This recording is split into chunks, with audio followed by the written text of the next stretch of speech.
ایک حدیث میں تو حضور نے یہ فرمایا ہے اللہ تعالیٰ 3 اشخاص کی وہ کتنی ہی فریاد کرے ان کی فریاد سنتا ہی نہیں۔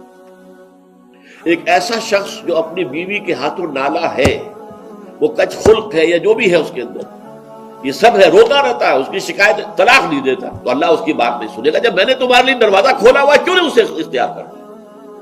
اللہ تعالیٰ جو ہے اس کے لیے بھی ہو سکتا ہے بہتر شکل پیدا کر دے، تمہارے بعد اللہ اسے کوئی بہتر شوہر جو اس کے ساتھ موافقت رکھنے والا ہوا اللہ اسے عطا کر دے، تمہیں بھی عطا کر دے۔ اسی طریقے سے ایک شخص ہے جو قرض دیتا ہے، نہ تحریر لیتا ہے نہ جو ہے اس کے اوپر گواہی کرتا ہے، بعد میں روتا ہے۔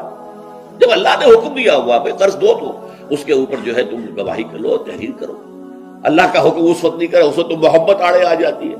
یہ تو بڑی بے مروتی کی بات ہے کہ میرا بھائی مجھ سے قرض مانگ رہا ہے، دوست قرض مانگ رہا ہے، میں کہوں کہ لکھ کے دو اور اس کے اوپر 2 آدمیوں کے دستخط بھی کرواؤ، لیکن نہیں، اللہ کا حکم۔ اب اگر تم نے وہ حکم نہیں مانا اب مت رو، اللہ تعالیٰ تمہاری جو ہے وہ جو بھی تمہاری فریاد نہیں سنے گا۔ یہ میں روایت آپ کو سنا دیتا ہوں۔ وقد روى شعبة عن فراس من الشعبي عن ابی بردہ عن ابی موسیٰ قال 3 يدعون الله فلا يستجيب لهم۔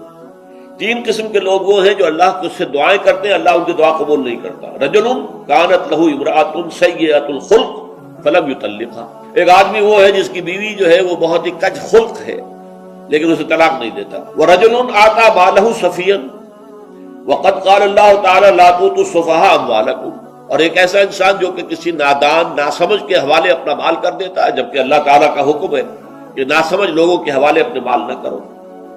وَرَجُلٌ لَهُ عَلَى رَجُلٍ دَيْنٌ، اور وہ شخص کہ جس کا کوئی قرض کسی کے ذمے ہے، وَلَمْ يَشْهَدْ عَلَيْهِ بِهِ، اس کے اوپر اس نے گواہیاں نہیں کروائی تھی، اور روتا ہے تو روئے، اللہ تعالیٰ اس کی دعا نہیں سنتا۔